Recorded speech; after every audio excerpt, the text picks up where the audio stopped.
This is the fourth in a series of 5 workshops that Bear Smart Durango is putting on, also with sponsorship from the Durango Herald. And this is John Hechtel, Staying Safe in Bear Country. We have one more workshop next week with Colorado Parks and Wildlife. Great to have you all here.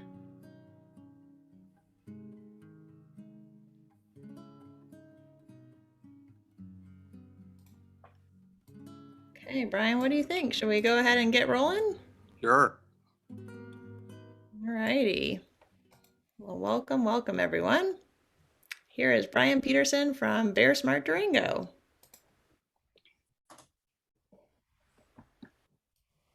Yeah, well, hi, everybody, and glad you could join us. As Sandia mentioned, this is the fourth in a 5-part weekly free online speaker series.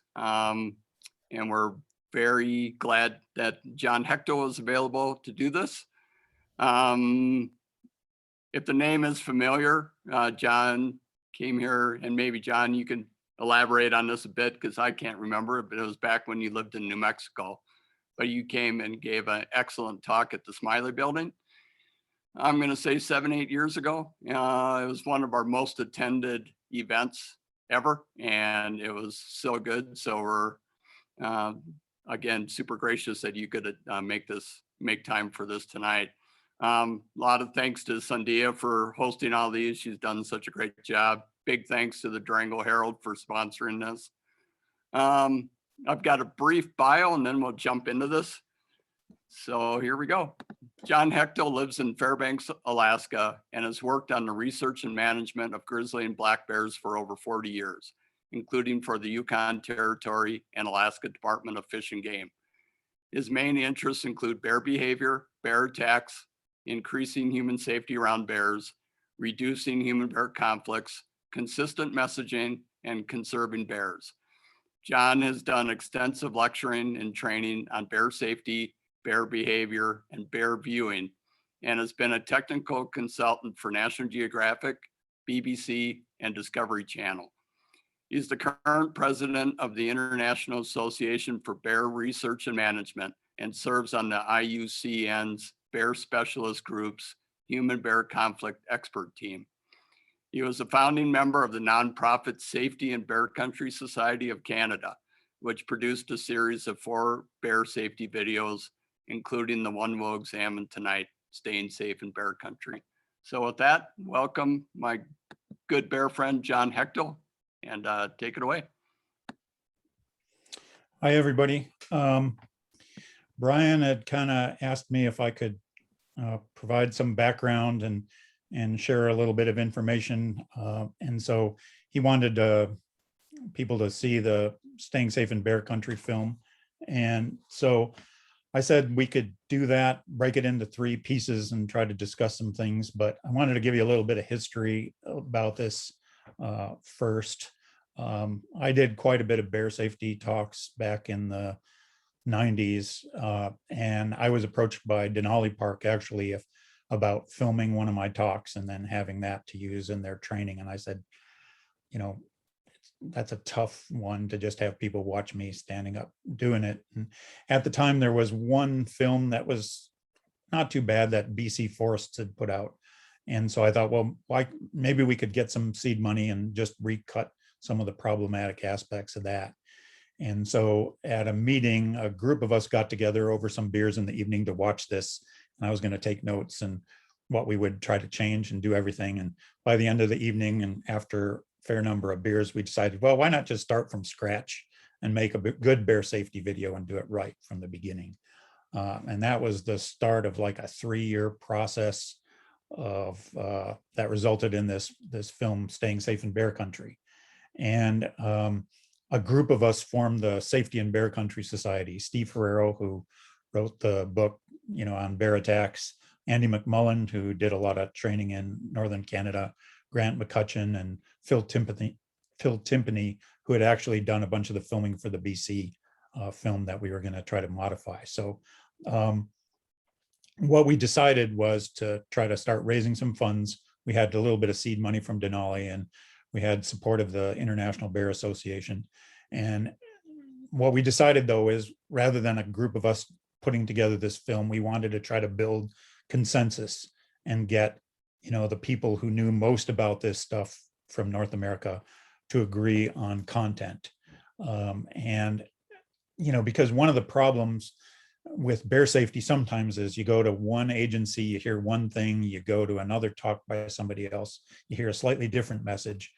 And, we said, we really want to try to get a consensus message. So there were over, I can't even remember, but over 40 bear people who had input, reviewed the script, and did all this stuff to try to hammer out and say, okay, look, this is the best consensus messaging on how to uh, react during bear encounters and bear attacks.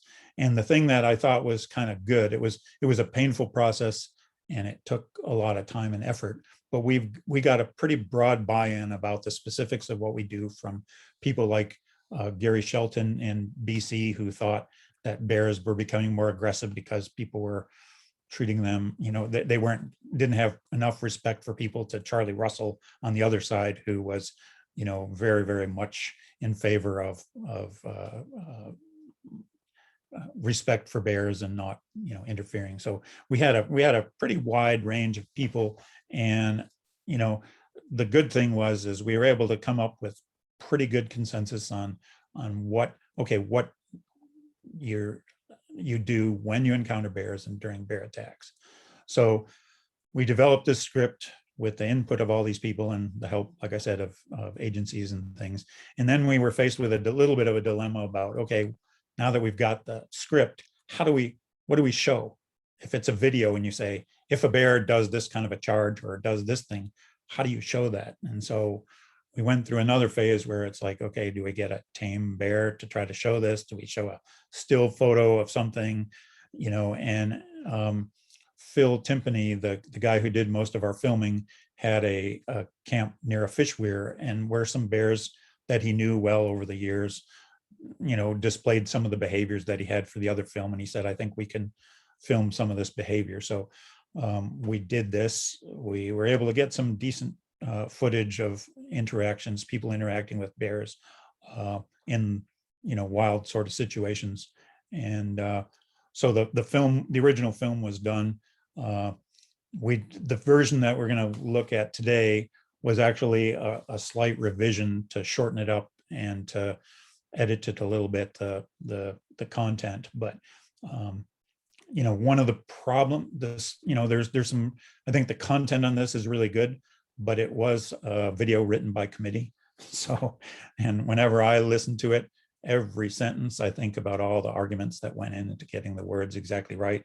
And even when I'm on screen and I was told to say something, I had to say these exact words. And I said, well, that's not how people talk. Can I, modify it a little bit? No, you have to say exactly these words in this order. So, but as I said, I think it's stood the test of time, but it is 20 years old. So,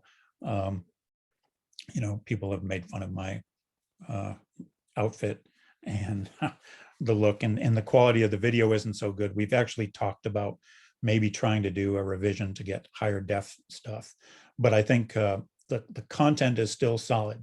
I think if we were to redo it, we've learned a few things about what points maybe we should have emphasized more, and how we could have maybe tried to get the message across a little bit better.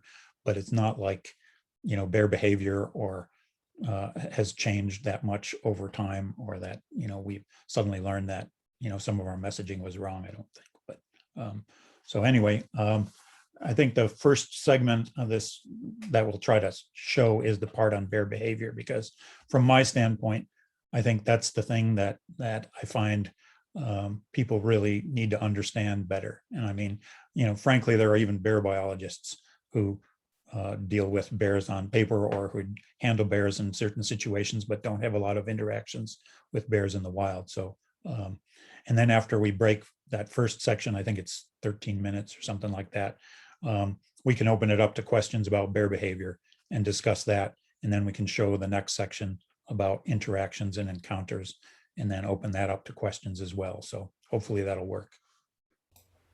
That sounds great, John. Thanks so much for providing the context. on the video as well. It's fun to hear about all the little arguments and stuff that you all were having when you were creating this video. So we're looking forward to watching it. And for all of our attendees out there, we just ask for your patience. If the video is a little bit choppy, please bear with us. And hopefully the technology sticks with us tonight. So thanks for your patience in advance if needed. So here we go.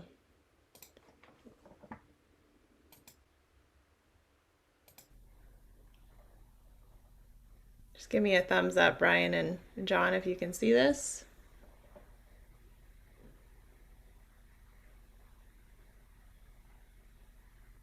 The audio should start in just a second here.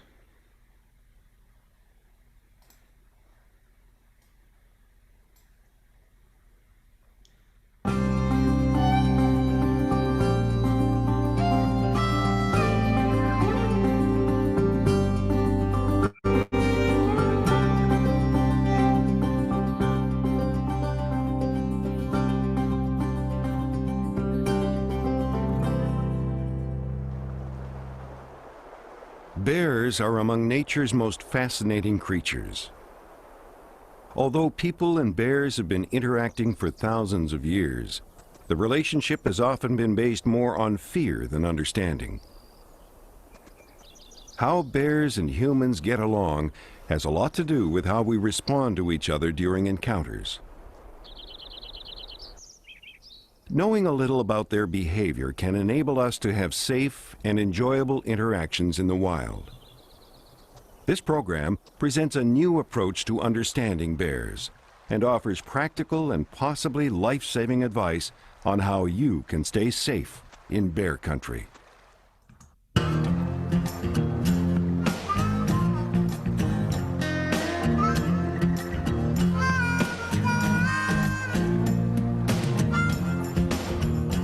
Staying safe in bear country, a behavioral approach to human safety around grizzly and black bears.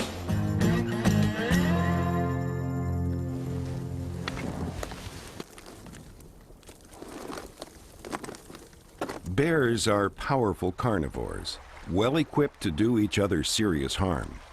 Yet they've also evolved ways to minimize the chance of injuring each other. Most encounters between bears are characterized by tolerance and restraint. It's the same when they meet up with people. They usually try to avoid a confrontation. Countless interactions between people and bears occur without any harm. A meeting, a mutual departure, no attack, no injury, no news. Despite their formidable strength and their potential for aggression, violent encounters between bears and humans are surprisingly rare. In North America, on average, 3 people die from bear attacks each year, although injuries occur more frequently. On some occasions, it may be necessary to destroy a bear to defend a person's life or property. Regrettably, hundreds of other bears are also shot and killed every year needlessly.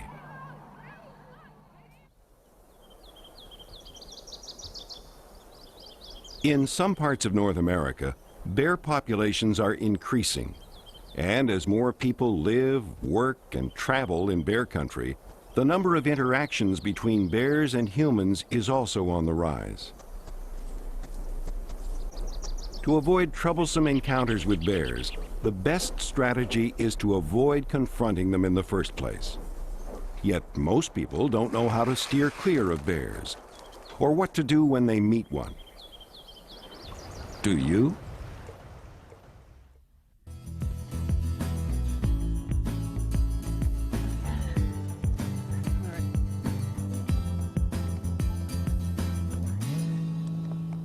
Biologist John Hechtel has over 30 years of hands-on experience with both black and grizzly bears. John uses his expertise to educate people about bear safety and conservation. The best way to minimize conflicts with bears is by practicing prevention. Though bears are forgiving of almost all human behavior, by following some simple rules, You can reduce your chances of encountering a bear, and just as important, of attracting one. But despite the best precautions, you still may occasionally meet a bear. Bears often display many of the same types of behaviors toward humans that they use with each other. Therefore, the safest way to reduce risk during an encounter is to have knowledge and understanding of their behavior and motivation. You should be able to anticipate the most common situations where you might encounter bears, and it's a good idea to mentally practice how you should respond. This knowledge and preparation can empower you to act appropriately around bears and avoid an attack. You have control over most of the important factors that determine your safety. Safety is no accident, it's your responsibility. Bears are usually characterized as either fierce and frightening or cute and cuddly. The truth lies somewhere in between. Learning the basics about their nature can help minimize the likelihood of an unfortunate encounter.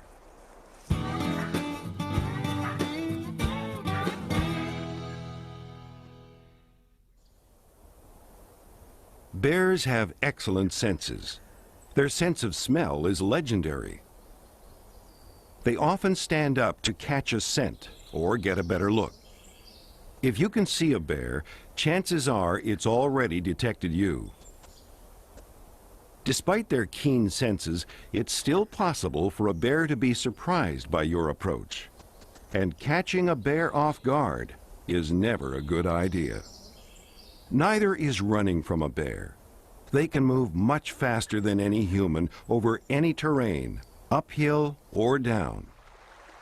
They're also very strong swimmers. Black bears are much better at climbing trees than grizzly bears, but many grizzlies, like this adult female, are good climbers as well. You also don't ever want to disturb a mother with her young. Mother bears, especially grizzlies, are famously protective of their offspring.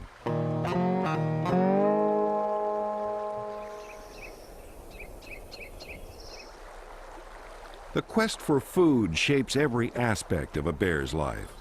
They spend much of their time foraging to support growth, sustain their offspring, and prepare for winter denning. Both black bears and grizzlies may become quite tolerant of humans and can adapt to areas occupied by people. However, not many people are willing to adapt to the presence of bears. The more frequently bears come into contact with humans, the more likely they will be exposed to improperly stored food or garbage. Once a bear associates human activity with a free meal, it can become a nuisance, or, even worse, aggressive and dangerous. In rare cases, people have been killed by food-conditioned bears. However, when there are problems with humans, it's usually the bear that pays the price.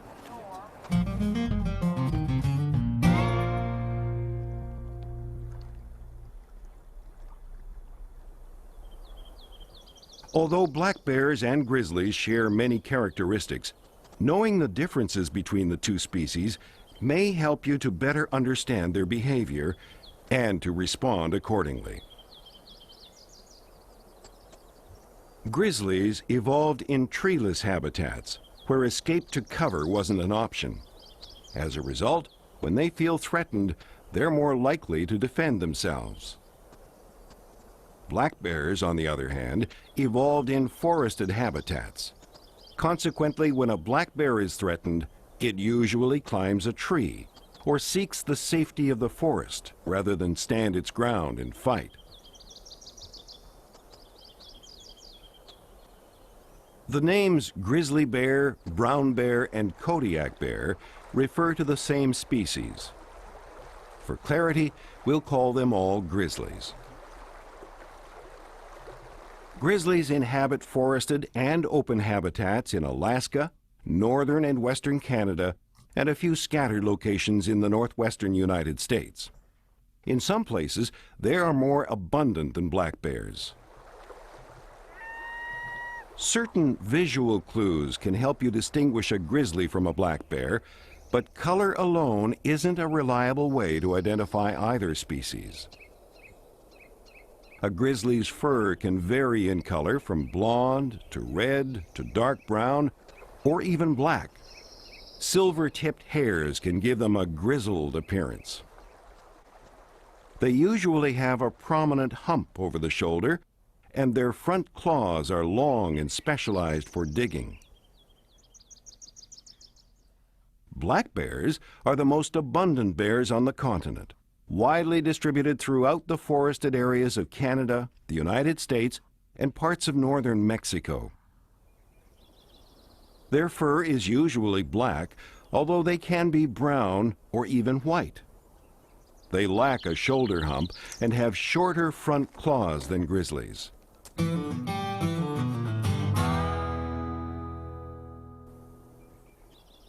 Although bears spend much of their time alone, they are also social animals. They're not usually territorial, and their home ranges overlap.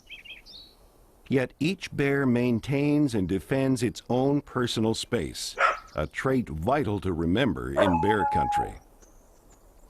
A dominance hierarchy structures social interactions. Large males rank at the top, while juveniles reside at the bottom.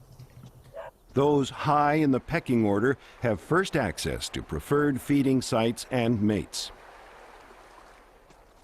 Juveniles engage in aggressive play, developing skills that will help them during interactions with other bears later in life. Studying how bears interact can teach us a lot about how they avoid or resolve conflict. Lessons relevant to our own safety with bears.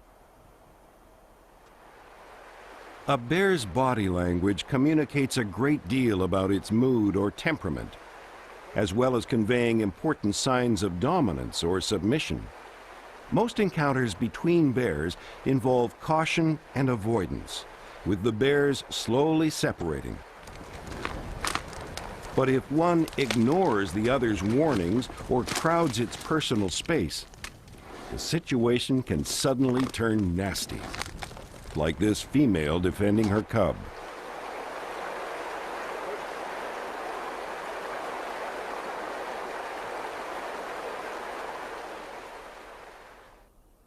Bears show stress in many ways.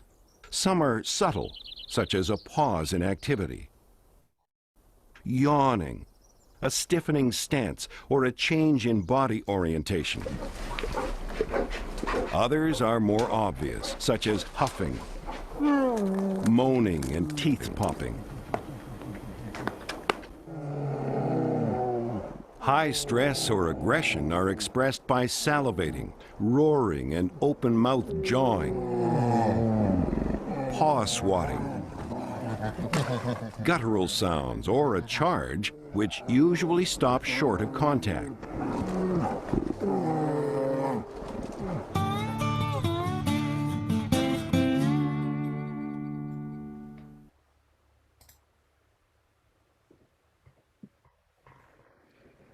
Wow.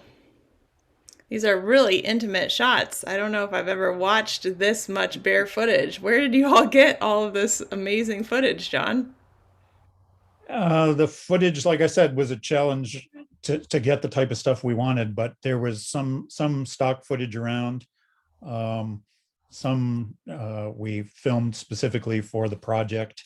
And, and honestly, some of the hardest stuff to get was like some of the aggressive black bear footage, because black bears tend to be so timid, and if you challenge them, they usually, split. So like this last sequence that was right there with the bear swatting the ground, that was at a situation where there was a problem bear in the Yukon that was getting a little cheeky. And so I took my Curlian bear dog out to try to do a little hazing with it. And so I brought the cameraman along as an opportunity to film some stuff too. So it's a wide combination. Some of the shots we got from other agencies, we purchased a bit of footage and we filmed stuff. So Wow. And what you just said, that it's hard to get a black bear to be that aggressive, is encouraging to me living in black bear country.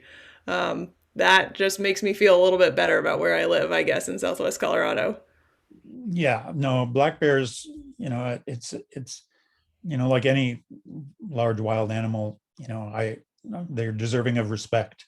But as we tried to point out in the video, bears in general, from my standpoint, are kind of polite animals. They have, like I said, they've got body language that they use to let you know whether they're a little bit stressed or whether you're crowding them too much or whether they're curious or what they're doing. And the nice thing that I think about bears is what you see is what you get. You never get any pretense where they're pretending to be something else.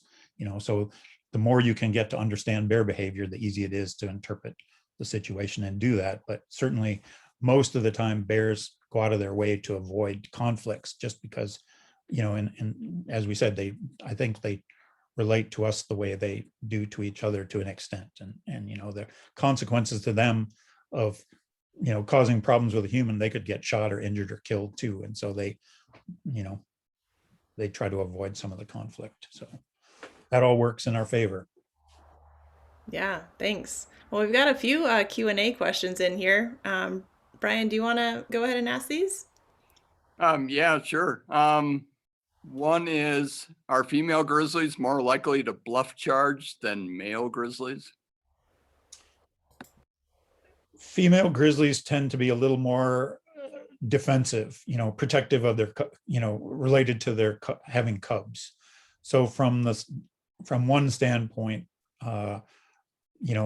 as a whole, yes, you're more liable to experience what I call a non-contact charge. I'm not crazy about the bluff charge, because black bears, it's a little more appropriate, I guess. But a lot of times when a bear does these little rushes and charges at you, and what it's trying to tell you in its own way is, leave me alone, don't hurt my cubs, or back off, get out of here, don't bother me. It's they're expressing that. It's and sometimes the way you react to that, you can actually turn what people would call a bluff charge into a contact charge if you start running, for example, or do something the wrong way. So but females, because they're in their defensive reaction can be triggered more frequently, yes.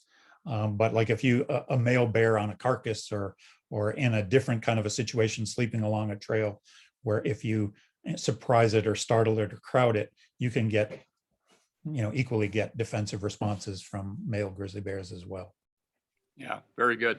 And kind of along the same line, are females more protective of cubs of the year than they are of yearlings?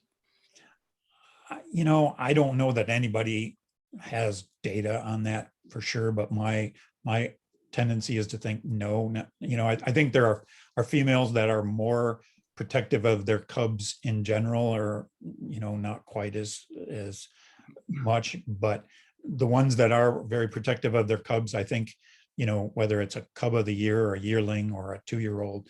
As a matter of fact, sometimes as the cubs get older, they start to wander around a lot more. And I've seen situations at salmon streams where there's older cubs, go over toward a male or some other one, trigger something and drag the mother into some, they trigger a defensive response on her just by their behavior. So I would say probably not, but I don't know that anybody knows for sure. Okay, and there was a clip in the video that talked about this, but somebody asked, would climbing a tree be effective in an attack by a brown bear?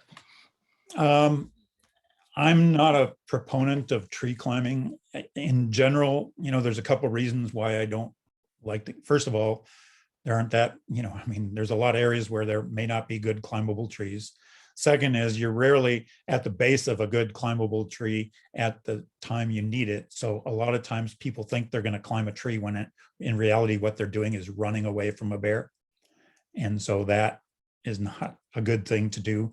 So, they're focused on running over to a tree, thinking totally in terms of, climbing the tree, but in effect, what they're doing is running from a bear. So they may provoke something more. And, if a tree's got good limbs and stuff like that, as that one shot shows, brown bears sometimes can climb up trees, but they're not as good as black bears for sure. And there's actually a clip I just saw on the internet that was, I don't know where it was filmed, but where a grizzly bear chased a black bear up a tree, and then it leaped up a little bit, but couldn't get up the tree. So, but yeah, I'm not, climbing trees to me is not the correct way to approach it. You rarely need to do it, but sometimes it works. Yeah, one of my bear researcher friends, one of my favorite lines was, if you climb a tree to avoid fighting with a bear, all you do is end up fighting a bear 40 feet up in the air. That's a pretty good point. We've got a couple more questions that have come in the chat. John, somebody was wondering if you could explain step by step what to do if you encounter a grizzly bear within 50 yards. Like, what do you do with your verbal language, body language, etc.? Well, the next section of the video that we're going to watch is encounters and attacks. Perfect. So I'll put that off till after that. If after watching that, people still have questions, we can explain it a bit more.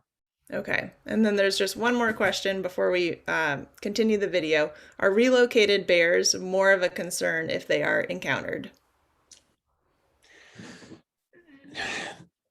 If, the bears are intelligent, adaptable animals. So if a bear has learned some bad habits, like raiding campgrounds or getting into garbage and things like that, and you move that bear, capturing it and moving it is a little bit of a negative experience. But in general, if it's got well-entrenched bad habits, like approaching people to get food and things like that, that bear will take those habits with them to another place. So, it's,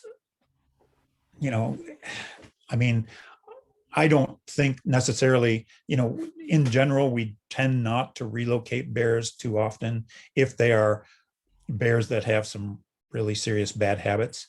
A young bear just starting out and that hasn't got a lot of rewards, sometimes you can capture it and move it and it'll be fine in a new place because it doesn't have a really long history of entrenched problems. But, I don't know that, especially black bears, that it's a major risk to human safety, if you encounter a bear that's been relocated. But, there again, especially if you're taking precautions and don't have food or garbage around, that you should anyway, because any kind of bear can get in trouble if you're careless with food and garbage. Absolutely. Thanks. Brian. Yeah, and John, before we move off from bear behavior, do you have any real common public misconceptions about bear behavior? Well, there's so many, like they can't run downhill or whatever. I think that, from my standpoint, the one piece of bear behavior I wish people understood better was the period of time where some of us, we call them hooligans, but they're bears that are recently separated from their mom. And in the video, we talk about how there's bears have three main ways of reducing conflict and problems. They've got their body language, so they let you know what's going on. They've got personal space, which they don't like crowded, and they respect each other's. And then they've got a pecking order. Okay. So females with cubs vary a bit in the pecking order, and a female with large cubs a lot of times can be reasonably dominant around other bears. And the cubs, when they're with mom, a lot of times, like I said, will chase, run at other larger bears and do things. And I don't think in their own minds they understand that the reason that they can push other bears around is because mom is there backing them up, and that as a family group, they've got a higher place in the pecking order than they do. And so when mom kicks them out, it's kind of funny to watch the first few times those young bears that go to a salmon stream or a dump, and the other bears normally get out of their way. This time they don't, and the bears are, it takes them a while to learn that, hey, you don't have that status that you used to have when you were with mom, and now you're at the bottom. And so these sort of teenage years in bears, a lot of times those bears it's a combination of kind of curiosity and wariness and not knowing where they fit into the world. And so they may walk over to a campground or check people out or do things. And a lot of times in people's minds, they see oh my God, there's a bear coming toward me, whether it's a grizzly bear or a black bear, and they freak out, when in reality, this bear is fairly tentative in its approach. It's just maybe curious and things like that. And it's a different type of behavior. And the more you understand bears and can recognize. So I think that's one of the biggest misconceptions, or it's not really a misconception, but a thing that I wish, people would understand, that sometimes, even a 2-year-old grizzly bear here in Alaska can start to walk over toward people, but people react to it like it's a defensive female protecting its cubs. And this is going to happen, when in reality, the bear is it's a different kind of an interaction. The bear's motivation is different. So I don't know if that doesn't confuse things more. No, that was great. Thanks. We have one last question that I think will be a quick one here, that relates to our last section of the video. John, some grizzlies don't have humps. How frequent is that? And how do we recognize grizzly bears otherwise? The rules of recognizing grizzly bears and black bears are kind of, it's like they're not hard and fast. There's not a requirement that it's like the dish-shaped face. Young grizzly bears or brown bears a lot of times have a straighter profile than you might expect. It's like claws. A grizzly bear may have really long claws, but it can have shorter claws too. You never see a black bear with really long claws, but if it's short claws, it could still be a brown bear. The color phases, a lot of people, the confusion is people call a brown phased black bear a brown bear, whereas other places a brown bear is, Ursus arctos, the grizzly bear. So there's all these types of things, and how they stand too makes a difference. You can see a photo of black bears that are posed in a way that it almost makes them look like they have a hump. And you can see other pictures of grizzly bears that, have less of a hump. But, to me, it's a combination of a whole bunch of things, that you put together to say, oh, that's a grizzly, that's a black bear, rather than, one characteristic that you use all the time. And one of the issues that we've had, and we've tried to educate people, and in the past, a lot of people were told, oh, you react one way to a black bear, one way to a grizzly bear. And then people get all freaked out about, well, I can't tell, what it is. And what we try to do in this messaging is to say, the important thing is not whether it's a black bear or a grizzly bear, but whether it's a bear that's the motivation of the bear, whether it's feeling defensive because of during the encounter or something else. So, but I know there's a lot of people that worry about being able to tell, but most of the time, and, Colorado, they're all black bears. And, in Alaska, even there's places where you got grizzlies. So there's a bunch of clues, but yeah. Yeah, that's a great point. Maybe the location is the best. There's a location and a combination of the stuff. And then in some cases, it probably doesn't matter that much. Yeah, it's just a bear. Yeah. I mean, I've seen photos, most of the time I'm pretty good at telling, but I've seen a few photos and things where it's like somebody will ask and I'll say, I don't know. Wild. Oh, that's wild. Well, should we go ahead and watch the next section here? Sounds good. Yep. All righty.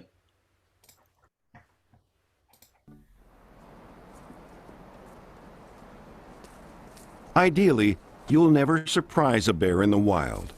However, if you spend much time in bear country, chances are you'll encounter a bear one way or another. Usually, when a bear detects you, it'll try to avoid you. That's the best case scenario.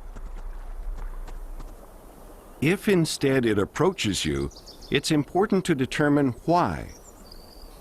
It may be reacting defensively, perceiving you as a threat to itself, its cubs, or its food. Whatever the cause, a defensive bear will likely appear agitated or stressed.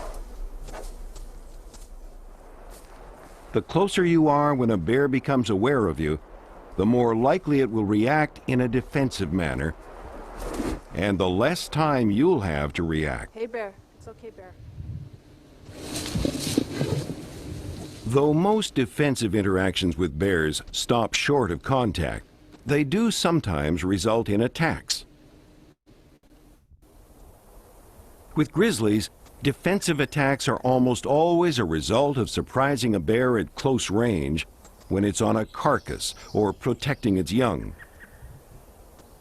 On that rare occasion when a black bear attacks defensively, it usually involves a mother defending her young. A bear may approach and take an interest in you for non-defensive reasons as well. It could just be curious. It might be after your food or testing its dominance. In the rarest case, it might see you as potential prey. All of these non-defensive approaches can appear similar and shouldn't be confused with defensive behaviors.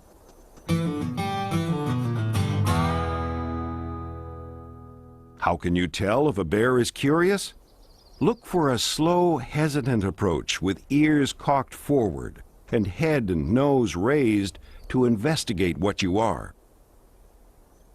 Food-conditioned bears may be bold and come right into your camp or home looking for food. Sometimes a bear may approach you deliberately to test its dominance. Unlike a curious bear, one that is predatory will be intensely focused on you as a potential meal. With its head up and ears erect, its approach is confident and persistent. Predatory bears, especially ones that have been food conditioned, have been known to break into structures and attack people. However, despite all the media attention, predatory attacks are extremely rare. Stephen Herrero is Professor Emeritus of Environmental Science at the University of Calgary.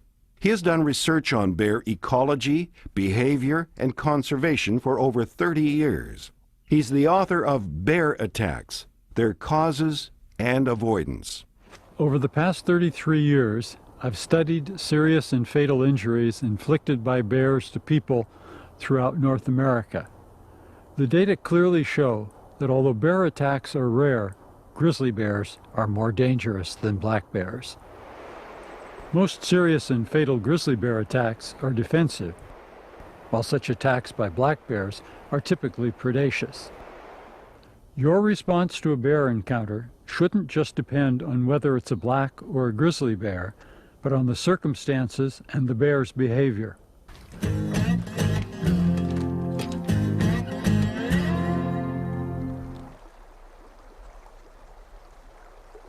So far, you've seen the different behaviors bears may exhibit around people.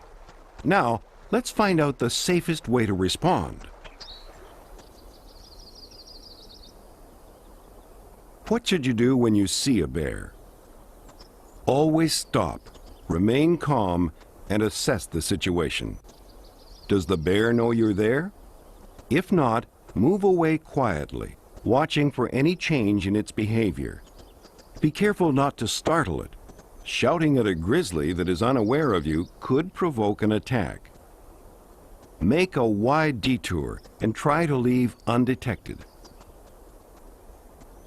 If you see young bears on the ground or in a tree, or you hear bear vocalizations, be extremely cautious and go back the way you came as quietly as possible. If the bear becomes aware of your presence, stay calm and in a non-threatening way, let it know you're human. Talk to it in a low, respectful voice. Wave your arms slowly. Even if it seems unconcerned, never approach a bear. If you crowd it, you might provoke an aggressive response. Instead, walk away slowly, avoiding sudden movements. And don't run. That could trigger a chase. A bear's usual response to detecting a person is to move away. Let it leave. If you must proceed, do so cautiously, making noise as you go. Hey, bear. It's okay, bear. If a bear starts to approach, you're in a more serious situation.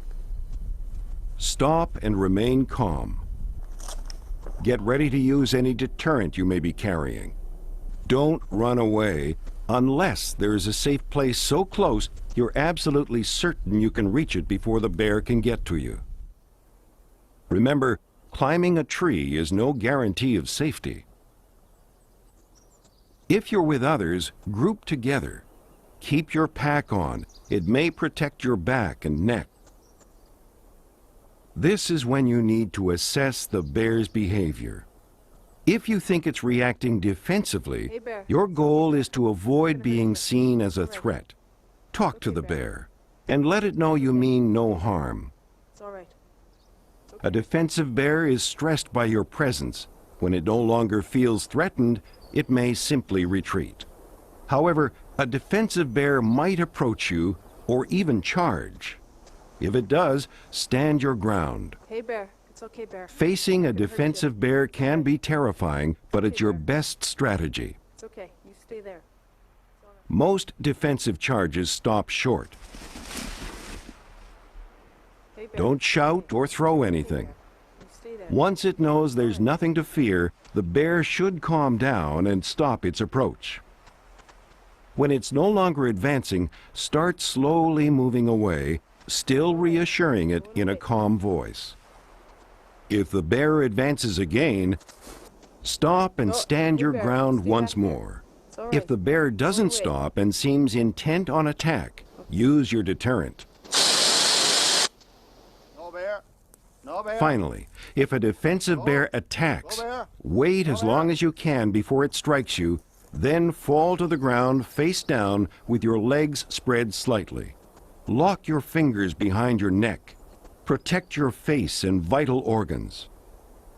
If the bear flips you over, roll back onto your stomach. Don't cry out or fight back. Once a defensive bear no longer thinks you're a threat, it will stop attacking. Lie still and wait for the bear to leave. Moving too soon may provoke another assault. Now that you've seen what to do when a bear approaches in a defensive encounter, let's look at non-defensive approaches. Remember, there are a number of reasons why a bear may make a non-defensive approach. It may be curious or food conditioned. It could be asserting its dominance, or it may see you as potential prey.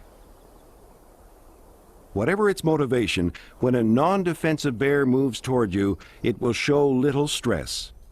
And your response needs to be assertive. It's okay, bear. Stay calm and talk to the bear in a firm voice. I'm here. It's okay. Try to move out of its way.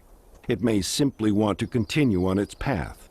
However, if the bear follows and stays focused on you, you're in a dangerous situation. It's time to become aggressive. Shout, stare the bear in the eye. Make yourself appear as large and threatening as possible. Let it know you'll fight if attacked. Stamp your feet and take a step or two towards the bear. Stand on a rock or log. Threaten the bear with anything you can and use your deterrent. If it attacks, fight back with all your might. Use any weapon within reach. At this point, you're dealing with a bear that sees you as prey. Be as aggressive as possible, concentrating on the bear's face, eyes, and nose. Don't give up. You're fighting for your life. Remember, a defensive bear attacks to remove a threat. In a predatory attack, the bear is intent on eating you. In a defensive attack, play dead. In a predatory attack, fight back.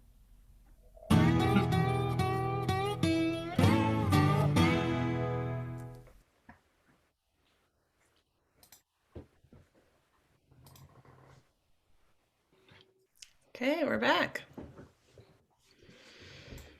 Yeah, John, do you want to just sum up that last minute from that section about the advice on play dead or fight back? Well, let me just first say, when we were doing this video, it's always a dilemma and a bit tough to try to talk about bear attacks and how to respond to them in a way that doesn't end up leaving people more afraid, because unfortunately, fear of attack can cause a person to panic, even a fairly benign encounter with a bear, and react in a way that actually puts them at greater risk than if they don't have fear. The flip side of it is complacent people who don't even have the proper amount of respect also get in trouble. So you've got people on both extremes. But we spent a lot of time talking about this, and there were a couple people who really didn't want us to talk about like black bear attack, and say, oh, black bears, you can't talk about that, and we struggled a lot with it. And I understand and I know the thing, but some of the arguments, but it was the type of thing where it's a difficult thing to do. And I'm not convinced, we did as good a job as we could have in some ways, but I think, you got to be honest about some of this stuff, that there are situations where people can get into trouble. And I take bear safety very serious, because in my career, I've had to deal with people who have been attacked. I've had to see the consequences of people who didn't understand what was going on, and who lay down and tried to play dead inappropriately with a black bear in a campground while the bear was chewing on their leg. And they said, I didn't want to make the bear mad, so I lay still. And I thought, oh my God, we're doing such a terrible job of letting people understand that your reaction has to be based on kind of understanding the circumstances and the reason the bear, you're interacting with the bear. So, anyway, that's a little bit of a wordy introduction, but the key for the most part, and like I said, people in the past tried to, use the black bear, brown bear breakdown, but it's not really the case. It's why is the bear interacting with you? And there's a difference between encounters and attacks as well. You can be in a lot of encounter situations where a bear, like I said, is curious or coming around because it's gotten food before and things like that. It's a non-defensive encounter, but you're not really at great risk of attack. The attack situations that we talk to, those extreme ones, are the ones that are problematic. But I think, if you spend a bunch of time, you need to kind of try to understand. So there's the two basic motivations, and people always try to say, well, but I don't know if I could figure that out. And to me, it makes sense. It's like what I tell people about a defensive situation is, if you're not making noise walking along a trail and there's a bear sleeping right next to the trail and it wakes up with you looming over it 15 feet away, that's going to probably freak out the bear when that's the first it knows that you're there. The same way it would if I was staying in a hotel room in a big city and I woke up and there was somebody standing at the foot of my bed, whether it was a maid that came in because I didn't hear and I was sound asleep, or somebody coming in trying to rob me or whatever, that instant where you wake up and you don't quite know what's going on. Most of the reasons why bears do what they do are fairly understandable. I think if you really think about it. So, but putting a bear in a situation, it's usually you approach the bear is surprised or startled, or you crowd it trying to get a photo or something like that. It often involves cubs or a food cache, or just a sleeping bear and things like that. All those sorts of things are the types of things in your mind you should, you can anticipate and think, okay. Or if you're riding a mountain bike, going fast, coming around a corner, and all of a sudden there's a bear there and you kind of slam on your brakes. That's a classic setup for putting that bear into a defensive response. Have these in the back of your mind. And I always say, anticipate this stuff and kind of have a game plan in your mind, rather than thinking, oh, well, I'm going to be walking through the woods and then this happens. And then I'm not going to remember the video and think, well, is it this, this, and this? No. And the other thing I would say is I believe in kind of mentally rehearsing and visualizing. And one thing that I even do with this video is when I watch those sequences of like that grizzly bear doing the little bit of hop charges and things like that, I try to look at that and think about, okay, if I was standing there watching that, and mentally rehearse standing there calmly and going, it's okay, because with a defensive bear, what you're really trying to do, the bear is probably communicating to you that I'm not happy, I'm stressed, I'm worried that you're going to do something like that. So the flip side of it is what you're trying to convey to the bear is, don't worry about me. I'm not a problem. I'm not going to hurt your cubs. I don't want your food cache.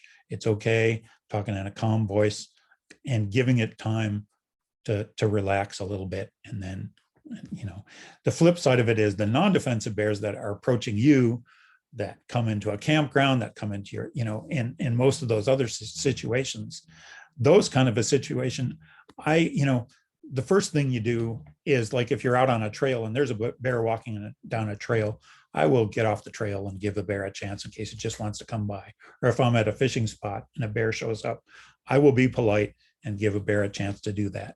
But if I move off and instead of going on its way or doing things, the bear focuses on me and starts to follow me, then it changes the dynamic. I know that bear is not, it knows I'm there, it's not being defensive. And what I convey in that type of thing is, don't mess with me. I'm a lot tougher than you think I am.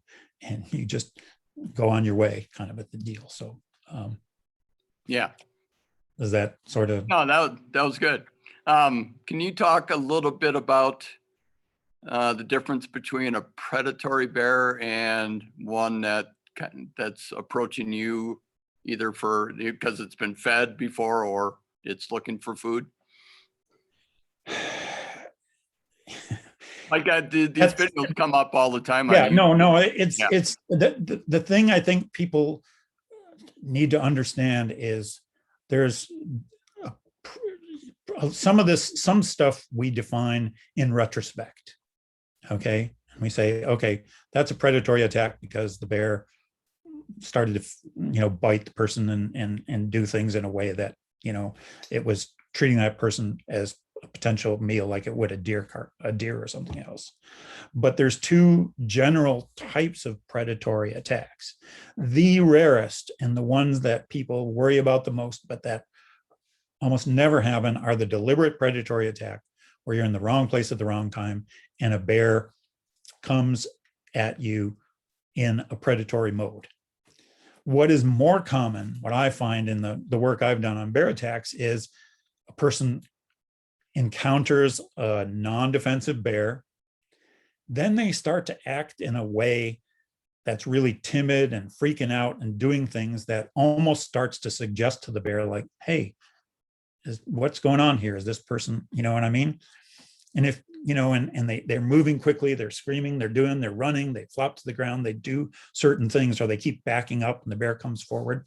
I mean, the classic to me is, one thing you need to, bears are a lot like dogs in some ways. So, if there's a dog that's kind of hassling you and you keep backing away from it, in general, that encourages that bear to move forward. It's the same with a bear. You start to move away from a bear that's just, it could be a subadult bear, and you're backing away and the bear's coming forward. And, you can keep doing that. And, if you read those stories, it usually says this person, I was stalked by a bear for 10 minutes or whatever, when in reality, they were being followed by a bear that was, moving toward them as they retreated. There's a difference to me. Language is important, how you say that. But, they're interpreting it through, one of the quotes I read that I really like is that too often we see the bear in terms of our own fear rather than in the terms of the bear's fear, when it comes to defensive stuff, or when it comes to the non-defensive sorts of things. I always tell people to try to get out of your own head a little bit and think in terms of, why is the bear doing what it's doing? So in that type of a situation, though, you can keep moving or doing things in a way that suggests to that bear that, hey, something's going on. And so with a non-defensive bear, the correct response is to stand your ground whenever it's approaching, to be firm. You don't have to be freaking out if it's just a curious bear. I usually up my game, and as far as how aggressive I am, depending on how pushy the bear is. But that's what you want to do. But like I said, if you take off running, if you flop to the ground, you do some things like that, there's been plenty of cases where somebody plays dead with a bear that calmly walks over to them, sniffs them a little bit, and then tentatively bites them a little bit and things like that. And then they're still laying, and then the bear starts to bite more aggressively. That, to me, technically that's a potential predatory attack, but that was caused by the person's behavior. And you can see the bear didn't rush in and rip into him. It's like not even sure while they're laying there what's going on. And that tends to happen a lot of times with these young bears. So, that breaks my heart when that happens, because like I said, if people were better informed and understood that, okay, this is not the situation. But unfortunately, over time, I bet if you ask the average person, what do you do if you encounter a bear? Is a lot of them would say, play dead. I mean, that's the only thing they know, the only thing they've heard. They think you do it all the time. And in reality, if you understand, playing dead is only in the case of defensive bears, if you don't have a deterrent or your deterrent doesn't work, because that bear isn't trying to hurt you. That bear is trying to make sure you're not going to hurt it or its cubs or do something else. And by laying still on the ground, that's the least threatening thing that you can do. Does that make sense? Yeah. And I've gotten off in my rabbit hole again. No, that was great. And kind of like waking up and having a maid standing at the foot of your bed. I suppose waking up when you're in a tent to a bear biting your feet would make you feel like this is a predatory bear. But can you talk a little bit about food motivated versus predatory? Yeah, the great majority of the stuff, and I think I've watched the one that Daryl did, and he, I mean, we tend to, in this video, we talk about defensive and non-defensive encounters. Okay, and non-defensive encounters include curious bears, food conditioned bears, all the ones, and potentially predatory bears, and Janelle breaks out the, predatory from these, what you call food motivated, but those two things are combined with what we call, non-defensive. And there's not really a good terminology for it, and like I said, because even, the encounter part versus attack part, it's different, and it gets complicated and you can lose people. But from a technical standpoint,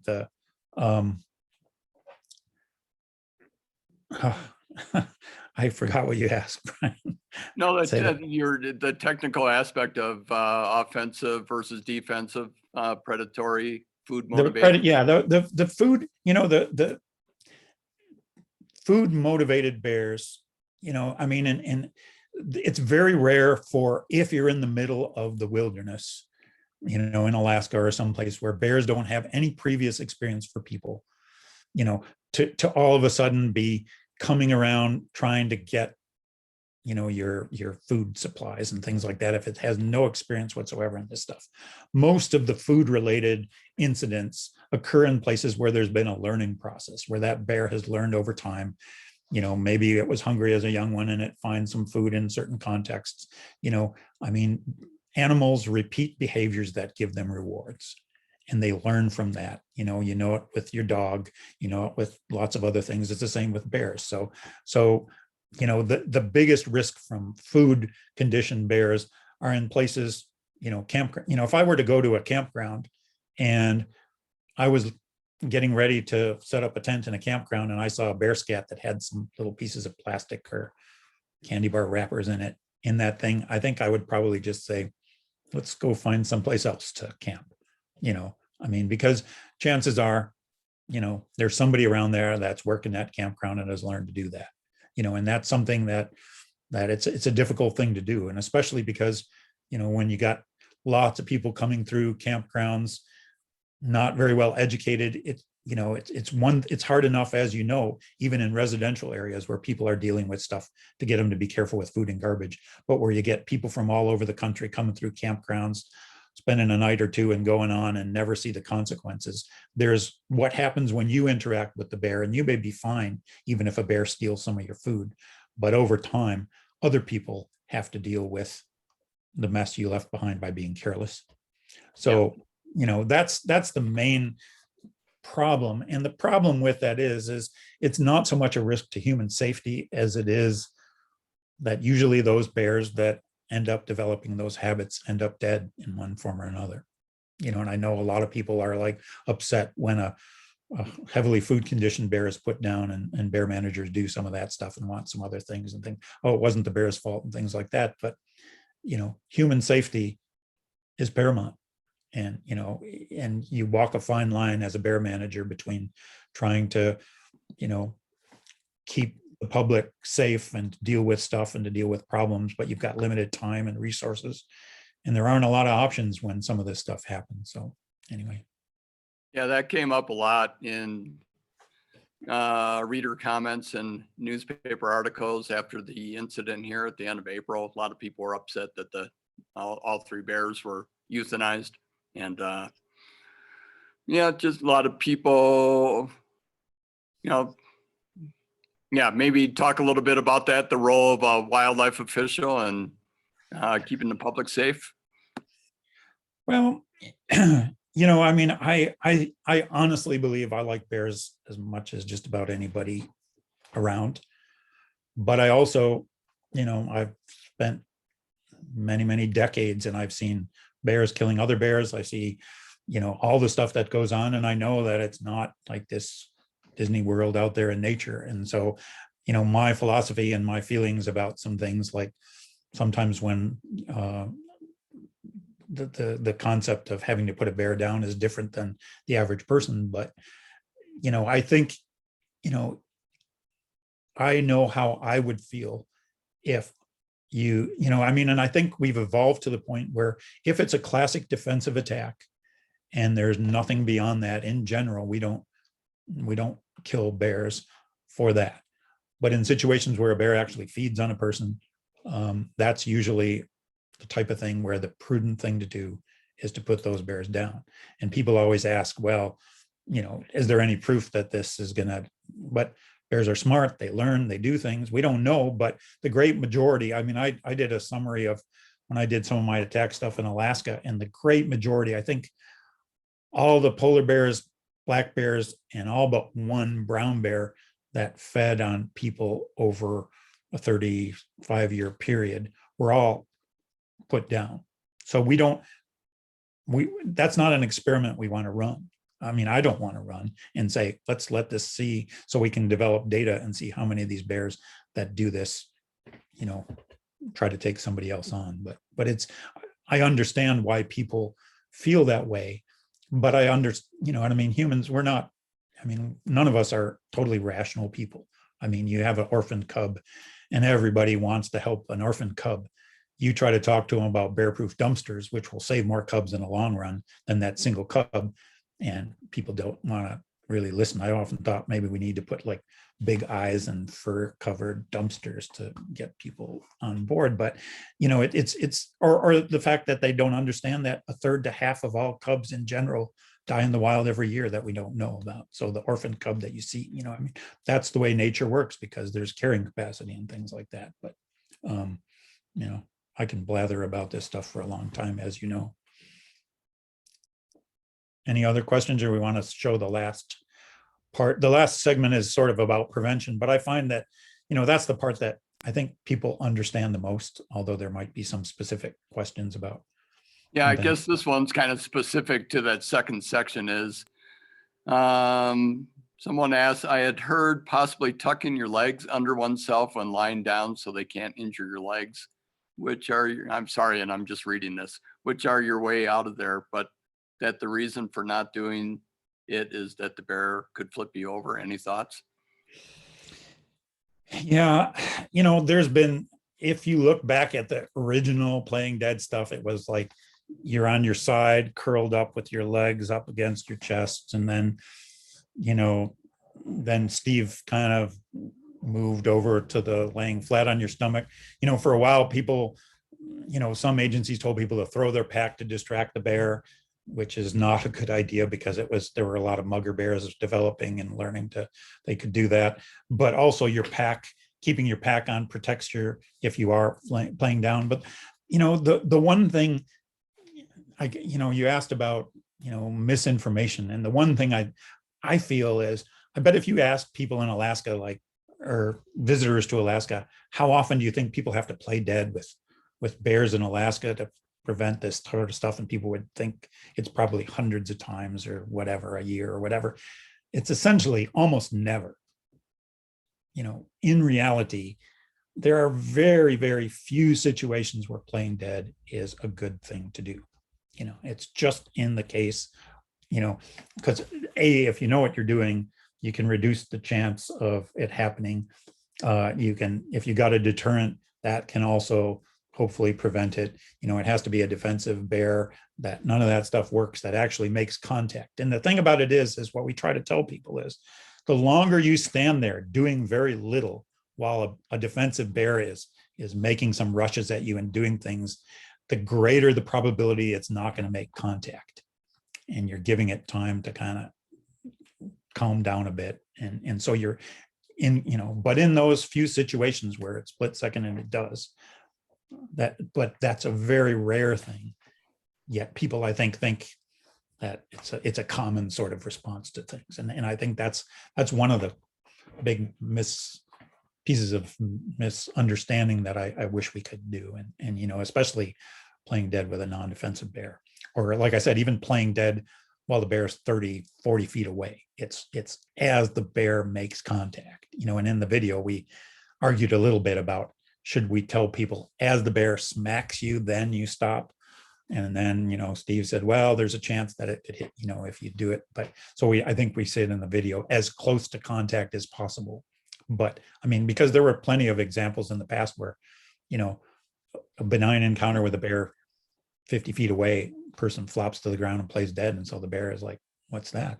Goes over, sniffs, and usually doesn't even necessarily do anything bad, but it's just not a good thing to do. So, Yeah.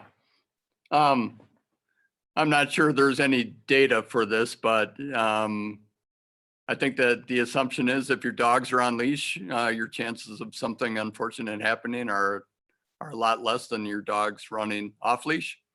yeah. And that's the way I think about all this stuff. There's riskier things and safer things. There's no safe thing. There's no risky thing. And, and the reality of it is you follow the safest advice and 98% of the time you're okay. A lot of times you don't follow the safe advice. 90% of the time you're still okay. You know what I mean? And that's one of the problems with like even in Alaska, you tell people this is what you should do if you really want to prevent bear problems or be safer. And people go, I've been in Alaska 30 years and I never do that and I'm fine. And then what I usually say to that is, well, I've been driving for 40 years and I never buckle my seatbelts. Seatbelts are, don't do anything. And the reality of that is, yeah, I've never been in an accident where a seatbelt could have helped. But that doesn't mean it's still not a good idea, because you have that one accident, it would have been worth retroactively buckling your seatbelt for the last 40 years. And it's the same with some of these preventative actions. It's do the things to prevent the problems, even though you can get away for a long time without, probably not have an issue. Yeah, thanks. I'm sure you could talk about bluff charges for hours, but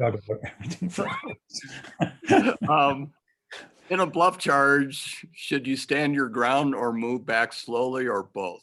No, in what we say is whenever a bear is coming toward you, standing your ground is the best thing to do.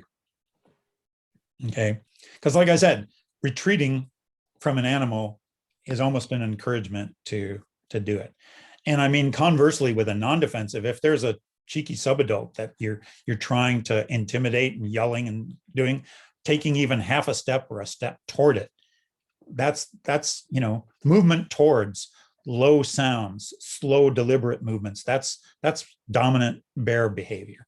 Quick movements, moving away, doing things like that, that's subordinate bear or prey behavior. So whatever you're trying to do. But in general, if it's a defensive bear doing a bunch of swatting and little rushes at you and things like that, standing your ground, what we say in the video is stand your ground when the bear is coming toward you. If it's stationary, you can try retreating a little bit. But if you start to take a few steps back and it starts to agitate it again, stop and stand your ground. The reality is doing very little is okay. And talking into a calm voice, saying what it doesn't matter. And I think a key in an interaction with a bear is confidence. And unfortunately, most people don't have the opportunity to develop the confidence that would be ideal. But that to me is one of the really beautiful things about bear spray. Is bear spray, it's kind of confidence in a can in a sense, because it gives you something to do and to hold on to. And I think more than the capsaicin and some of that other stuff, just giving a person the confidence to just stand there with the spray ready is really a good thing from that standpoint, and if you don't have that, I think you can still do some of this stuff without it, but I think for the person who's a little bit nervous. That was the exact word that was coming to my mind, John, was just confidence, just standing there in a confident manner and using our Yeah. intuition, thinking about like, what is the animal thinking right now? How should I respond appropriately? And then a lot of questions have been coming in, and I know we want to watch the last 7 minutes of the video here, but a lot of questions have been coming in about bear spray. And since you did just mention it, is that like the last resort to spray bear spray as this cloud, essentially at head height between, or head height for the bear between yourself and the bear if they're approaching towards you as that kind of last defense? Bear spray, yeah. Bear spray is a good tool for an average person who doesn't, who wants a deterrent. And I mean, I think, there's several reasons for it. When I said it, like I said, confidence that it can give you, and the other thing about it is it's pretty effective at, making a bear think twice about, doing it. So, there's a bunch of stuff on the internet, but you want to point it kind of low. You want to spray, you want to know how to do it. You want to practice with it. There's issues about how you store it, how you carry it. There's a whole bunch of stuff we could get into, but I would say for the average person, especially somebody not, comfortable with firearms or who's spending a lot of time in bear country, bear spray is a good option. And, but, we could get lost in a bunch of discussion about that. So, and afterwards we can stay a little bit longer and talk, but I think we want to cover some of this other stuff, but certainly, and you don't necessarily spray it. You want to spray it a little bit down and forward, but like I said, let's rather than do that. Great. Yeah, and bear spray isn't a license to be an idiot out in the woods either, right? Yeah, for sure. That's the problem with it is that, there's, you don't want it to give you a false sense of security and to do stupid things that you wouldn't, do otherwise, and we've talked about this before, like photographers thinking, well, I'll get a little bit closer for doing this. Or, like I said, people having it in their pack when they would need it, or people who have never, when they're in a situation where they may want it, still don't know how to take the clip off or do what I mean? There's a lot of issues surrounding bear spray. That's a whole nother thing. And I think there's some good information though on the internet that people can look into it more, but it's a good tool. I think we discuss it a little bit in here. All righty, here we go.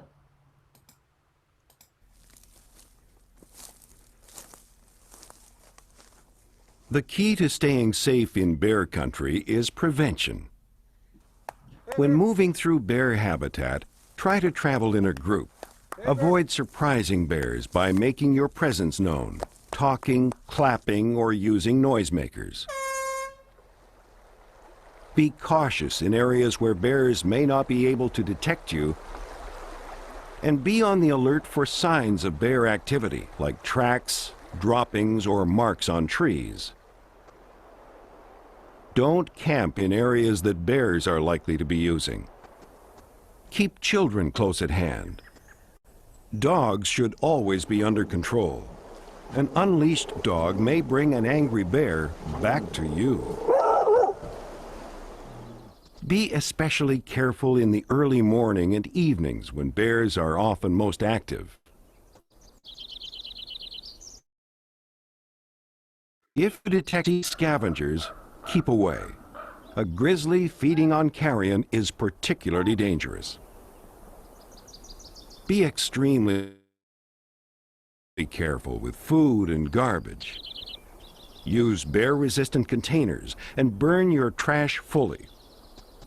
Carry out whatever can't be incinerated. A bear that finds your discarded food or garbage may become a serious threat to the next person using the area.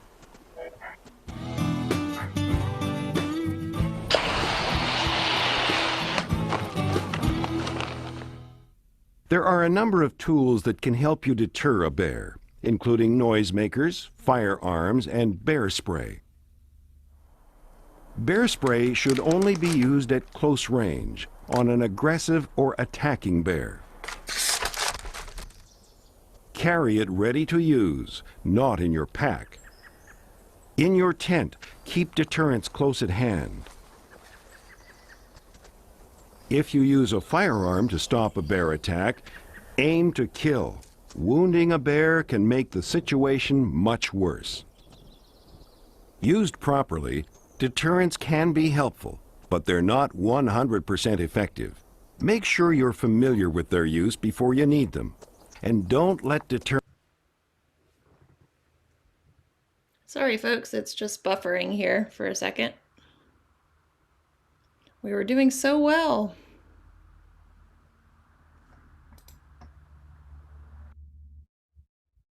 Sorry about that. or cute and cuddly. The truth lies somewhere. I'm not sure exactly where we were here. Okay, I think we were about here. You're familiar with their use before you need them. And don't let deterrence give you a false sense of security.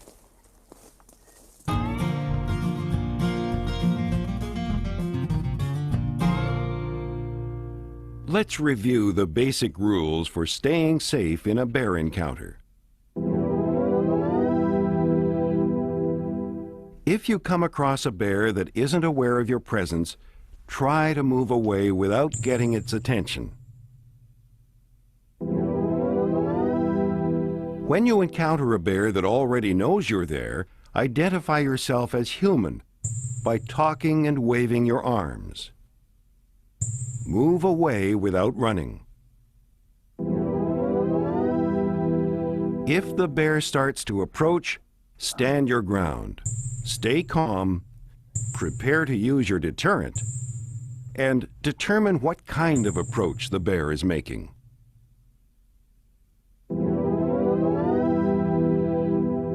If it's a defensive approach, try to appear non-threatening.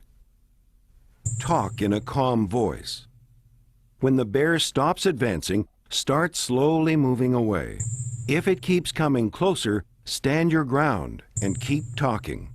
If the bear seems intent on attack, use your deterrent. If the bear attacks, fall on the ground and play dead. When the attack stops, lie still and wait for the bear to leave.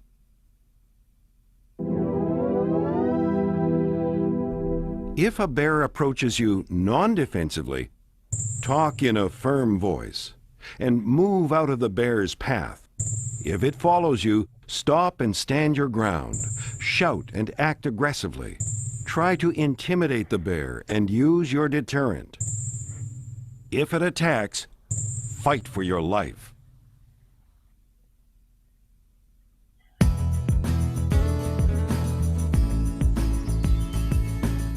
Bears are magnificent animals that play a complex and vital role in the natural world. By learning about their biology and behavior, we can avoid many situations that might harm us or bears. This knowledge can help us enjoy bears and the places they live, and create a deeper appreciation of how people and bears can safely coexist.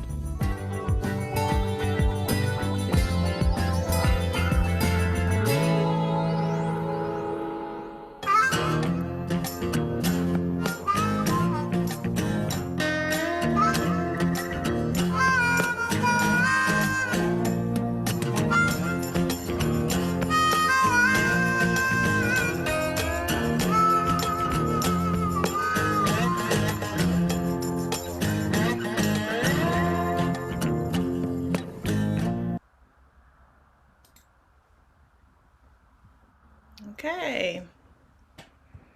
Is that okay to stop it right there, John? Was there any Yep. other credits that you wanted to see? No, that's fine. All That's right. fine. Give people a chance if they had some other questions we can talk about. Yeah, we did have quite a few questions come in from last time, but I really appreciated those final bullet points of what to do in a defensive situation and a non-defensive situation. And I'm just thinking like, well, 2 months from now, when I haven't just watched this webinar, am I really going to remember like what a defensive bear looks like versus a non-defensive? Because if a bear is bluff charging at me, it's going to feel very offensive. And so I'm just trying to like go through those different steps in my mind. And Circumstances. Like I said, yeah. you surprise it, startle it, crowd it, your dog hassles it, your mount, it's the setup. If a bear approaches you from a distance across a campground or, knowingly approaches you, that's the key is that, it's this, those, and that's what I mean. I think if you have that in your mind, you don't have to think as much about, that sort of thing. You understand it. Right. Like, and the oh, other did I thing just about it is, startle that bear? Okay, if I just startled it, no, it's you're probably walking through the being woods, defensive. not making noise, and a bear jumps up and starts huffing. That's straightforward. If you're out on the tundra and a bear 50 yards away or sees you and starts walking over toward you, that's not you know what I mean? Yeah. The general categories of things and the behavior, that agitation and the swatting and the doing all that stuff, that tends to be defensive, and Yeah. the non-defensive stuff tends to be more the coming toward you, fairly quiet, ears forward, looking at Fly, you, doing things, hunting. circling, not even hunting, just checking you out. Could be Mm. curiosity, could be, seeing if you've got some food at your picnic table or whatever, or sniffing around, whatever. So that's the thing. And I think a lot of people get hung up on that. It's like, well, I can't remember it. But if you, just try to, that's why these two general categories of behavior. And like I said, in the one, don't worry about me for a defensive bear is what you're trying to convey. And the other one, don't mess with me. Don't worry about me. Don't mess with me. Yeah. Yeah. Yeah. Is the way I tend to default think about it. But Yeah, that's really helpful. Yeah, thank you. Thank you. I know we have so many questions that came in. We probably won't have time to answer all of them. Everyone's very curious about this, but Brian, do we have just one or two questions maybe?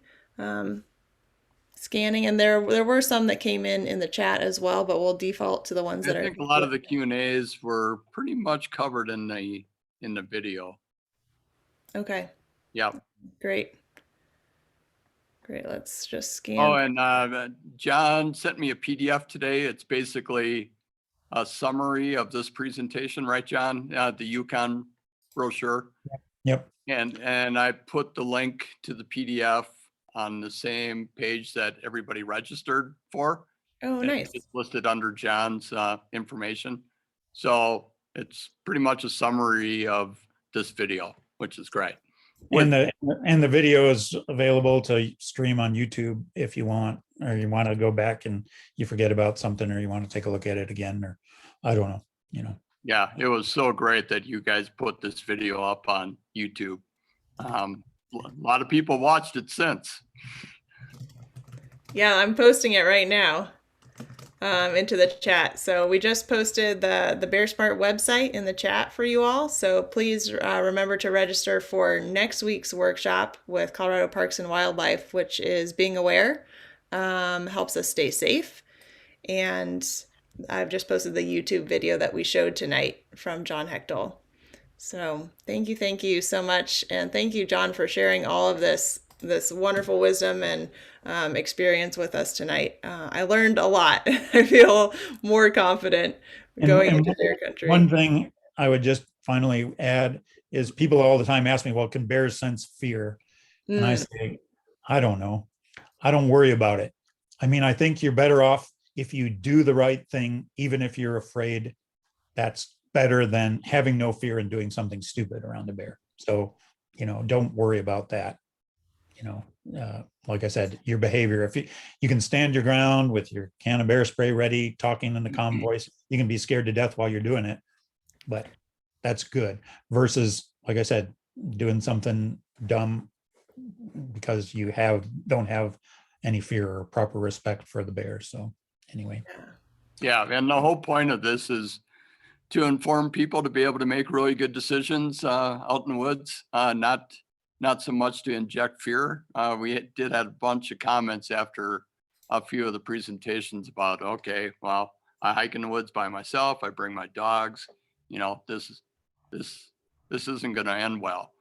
And I think a lot of the talk about predatory bears really scares people. So can you just talk a little bit about incidents and how unlikely a lot of this is? And Yeah, it's tough because I've actually read a bunch of stuff that says even if you try to tell people how rare things are, it still kind of can reinforce fear and do things, and I don't know that there's the proper way to do it. I mean, honestly, the best possible thing you can do is go to a bear viewing area and spend some time around bears.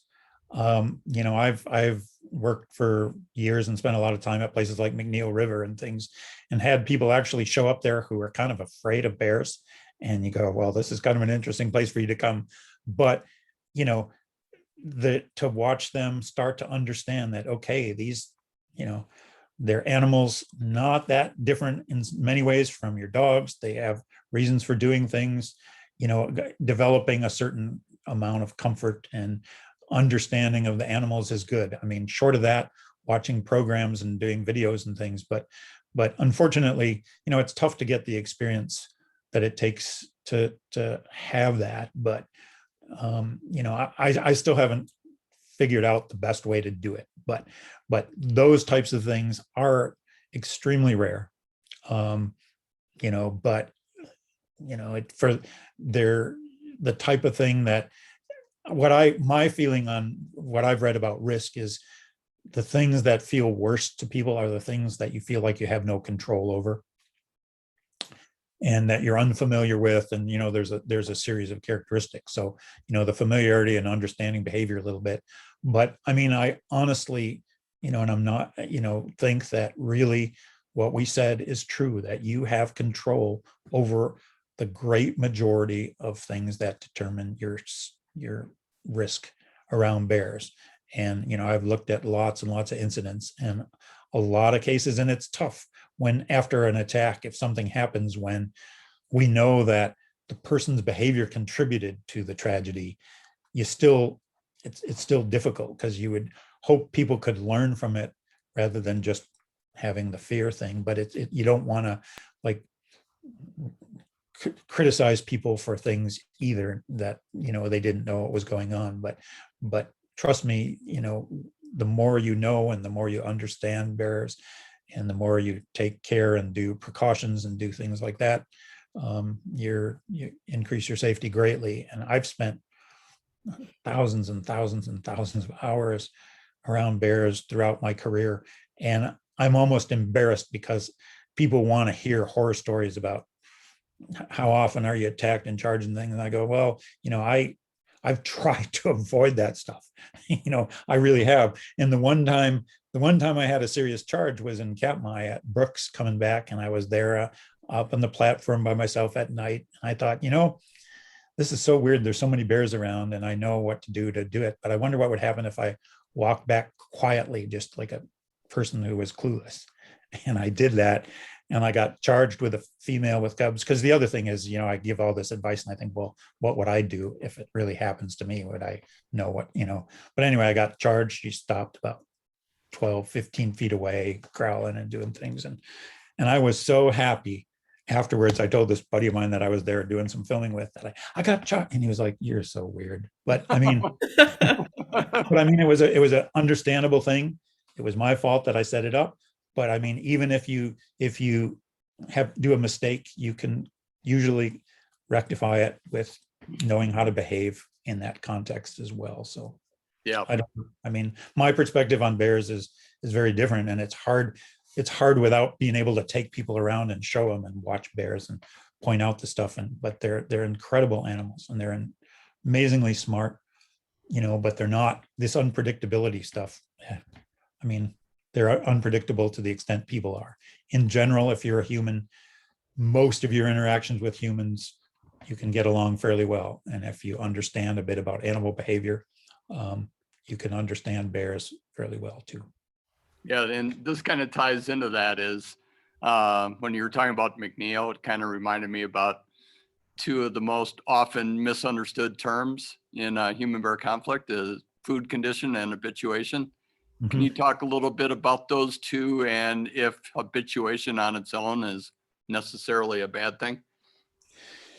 I've been in this business a long time, and in the early work done on bear attacks was some of Herrero's stuff. And what he found, and he worked only in national parks because he didn't trust some of the data in other places, but some of the more serious incidents that occurred in national parks in the old days were food conditioned, habituated grizzly bears. And so that became one of the danger things that was emphasized. And over time, we started to realize that, okay, habituation and food conditioning are two separate things. Habituation is, in effect, learned indifference. It's you get exposed to something that is neutral and you stop paying attention. It can be you live in New York City and you don't hear sirens or whatever, or certain kinds of noise, or it can be a bear that doesn't get food from people, doesn't get shot or hassled by people, so it becomes a fairly neutral stimulus.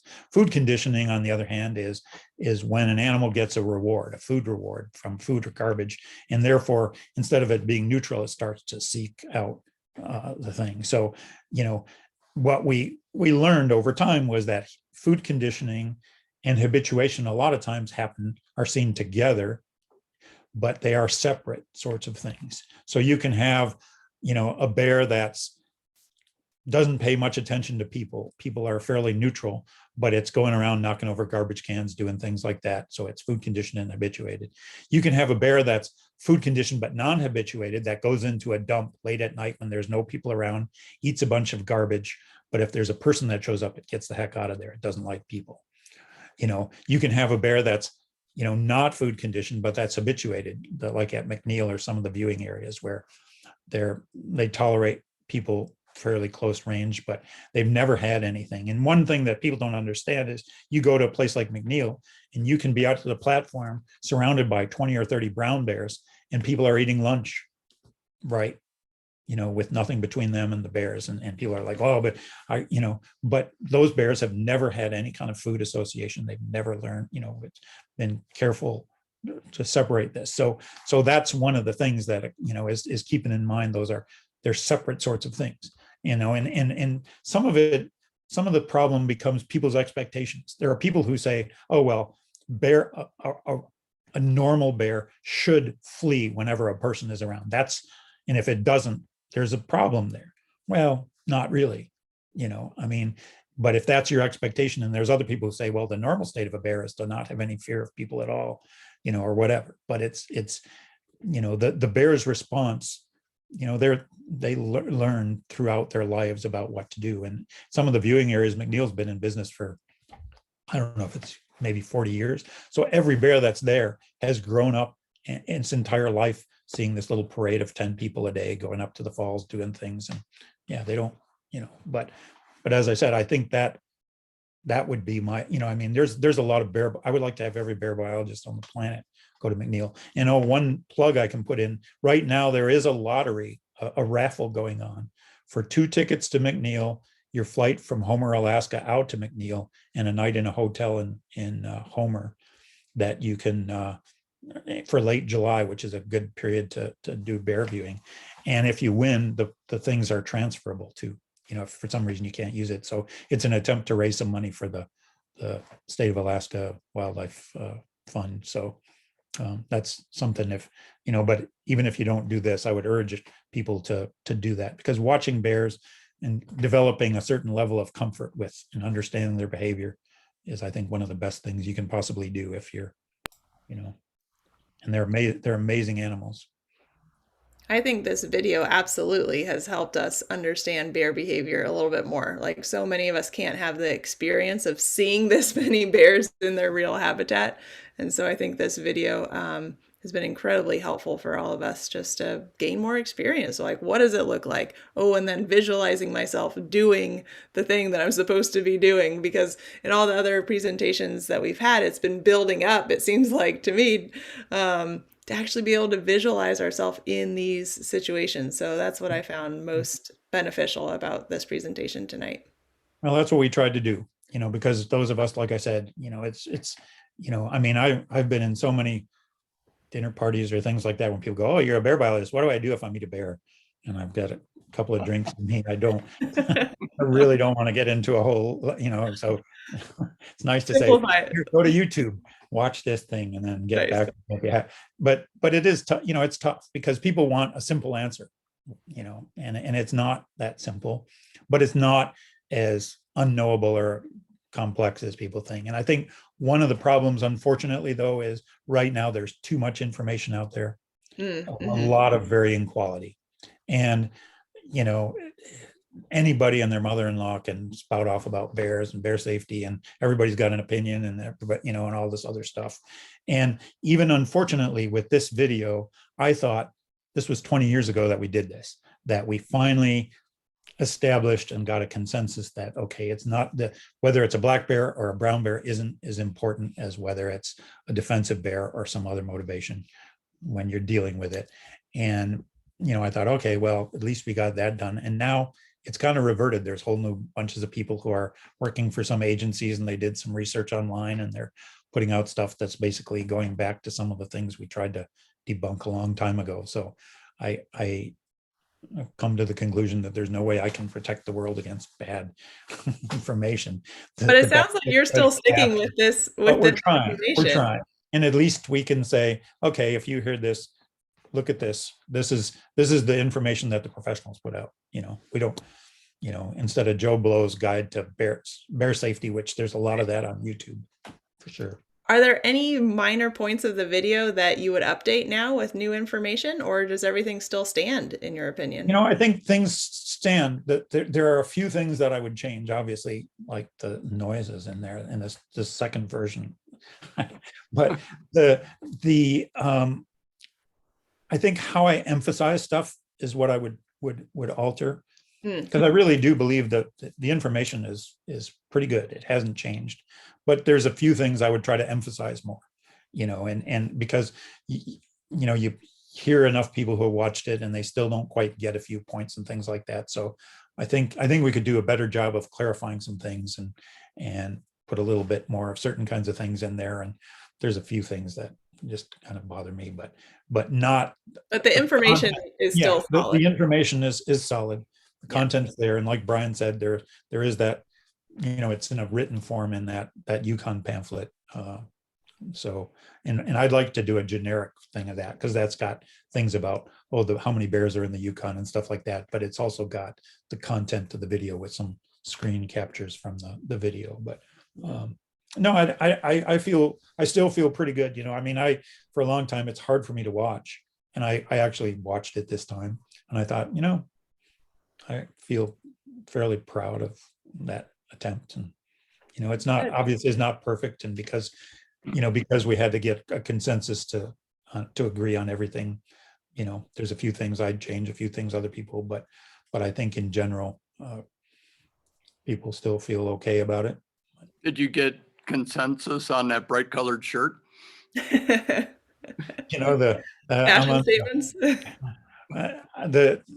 When we put this video up on YouTube, people started to put a notice, and I'm on the board of trustees of Vital Ground, this bear focused land trust. And when they posted it on their website, there was some comment about, well, the video is a bit grainy and the wardrobe is definitely like from the 90s. And then I thought, I still got that same shirt. I was gonna ask. I haven't. Yeah, and looking back at that video, do we know everything we need to know about bear behavior and bear attacks and how to respond, or are we still learning? I think we're always learning. The thing about bear attacks that people have to understand is it's not hard science. I've given a number of talks, and one of them, it's like bear safety, the science and the nonsense, because you can't do an experiment, a controlled experiment where you say, okay, here's this situation where the bear charges or does something, the person does this, and this is what happens. Let's roll that back, the exact same encounter. Let's try doing something else and see how that affects the outcome. You can't do that. So in effect, the only way you can try to learn is you combine an understanding of watching bears interacting with other bears and seeing how they handle things like conflict and charges and, exhibit stress and do things like that and how it's resolved and things like that. And then look at a whole bunch of incidents where people have interactions with bears and try to get some insights. But you can't, like I said, you can't do it. And I think I told you this, Brian, but there's a couple clips on the internet. There's one of a person getting charged like 3 times by a grizzly bear in Norway or someplace like that. And they're standing around, they were berry picking, and one guy's filming and they're just talking calmly. And this bear makes 3 charges at the guys. So this is a classic example that I use that says, okay, in this clip, when this bear is charging them, if they had touched off their bear spray and the bear went away, they would have said, oh, that's a successful use of bear spray. If the bear was charging and somebody had shot that bear and killed it, they would have said, oh, thank God, if I hadn't had my gun and shot that bear, I would be injured or mauled or dead. In reality, we know that just by standing there doing very little, the bear made a couple of those rushes, and they were fine. So when you're trying to make sense of stories that of bear encounters and bear attacks, you don't really know. I can't say, oh, if they had done, in general, you can come up with trends and say, okay, larger groups of people are a lot less problematic, from the standpoint of, you're safer with a larger group, or unleashed dogs were involved in a certain number of defensive attacks with black bear females and cubs like Janelle found, or some general things like this. But, I'm, be very wary of somebody who says, oh, bear spray is so much percent effective, or firearms or things like that, because, we don't know. Somebody discharges spray at the bear, it may or may not have gotten spray. It may have, there's all sorts of things going on. But I all that being said, I think we understand bear human encounters, confrontations, and attacks reasonably well. Sure, there's more of it for us to learn, but I think that we are at a point where, we shouldn't, we know enough for people to be reasonably safe and know how to behave around bears if they take the time to understand and do it. And we also know that if you don't want to bother with a lot of that stuff, there's tools now like bear spray that, is a reasonable option if it's ready to use, things like that. So yeah, I'm keeping track of bear attacks in Alaska. I'm looking at incidents. I'm trying to make sense of them, but it's not like, usually if there are some that don't make sense, it's because of a lack of information rather than some just crazy, strange behavior that doesn't, necessarily make sense. It's lack of facts is a bigger issue for me, and trying to document things better, I would say. But no, I feel, and like I said, it makes sense. I can give you human examples of just about any kind of a bear, thing where, that people can, and I don't, it's, you walk a fine line between trying to anthropomorphize and do things, but I think sometimes, explaining things in terms of how we see the world and things and how that relates to way a bear may act, I think is not a bad way to go to help understanding, as long, Yeah, I guess kind of a follow-up to that is there anything about bears that still surprise you, or have you seen it all? I don't feel like I've seen it all for sure, but I'm greedy for more, and I wish I had more time around bears. So I just watch a lot of videos and a lot of program, just for the bear behavior. Sometimes I don't even listen to the narration because it's kind of bogus, but I think the thing that impresses me the most later on in life is I've got a friend who had trained bears for movies. Like I said, that started Vital Ground and did some of that stuff for habitat helping wild bears. But watching him interact with his bears, as much time as I've spent watching bears feeding, doing things, you still don't have the insights into how their mind works as when you watch them interact, like Doug and little Bart interacting or something, where you can see how much more is going on in their minds than you think sometimes, so I think that to me is one thing that's pretty impressive is just I think we underestimate the intelligence in the of the bears. I think we really, or I have tended to, or something, maybe I should say. I don't know about other people, but yeah, no, I think that's one of the things I like about bears is I think as long as I'm alive and doing things, I think I'll still be learning and appreciating them.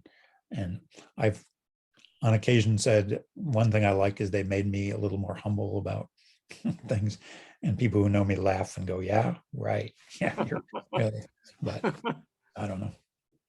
Well, anything you want to say to wrap up other than that?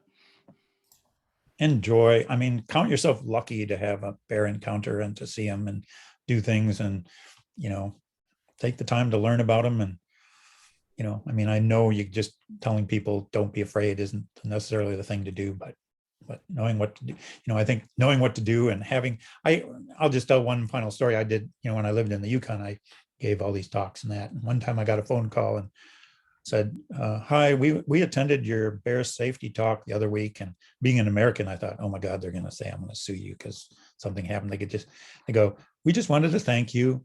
And because we were out cooking breakfast and this black bear started to walk over to our camp, and normally we would have just backed away and tried to get out of there. But you said, to yell at him and clap a little bit. And so the bear walked away and we finished our breakfast and everything was fine. And so thank you. So every once in a while you feel like you did a little something, I guess. Yeah. Wow, that's great. Well, thanks so much, John. That was outstanding. Okay. And the video is up on YouTube. Yeah. Anybody can access that. And there will be, theoretically, we've got another one, Living in Bear Country, Polar Bears, A Guide to Safety. And, that at some point, hopefully we're going to get those on too, but we've been having trouble getting the files to do that. But there will be some other one, but this is the main one. And what is Living in Bear Country about? It's a video about, the things you do around communities and around your home and things like that. It was one that we did back in the day. And I honestly haven't watched it in quite a while, but it was an attempt to kind of summarize the information about reducing problems and conflicts around your home and community. So Okay. anyway. Great. Well, thanks so much, John. We really, really appreciate it. And thanks to all of our attendees for sticking with us. And we hope to see you all next week with Colorado Parks and Wildlife. Have a great night, everyone. And this recording will be posted in the next couple of days on the Bear Smart website. Thanks, John. Thanks, Sandia. Thanks, Brian.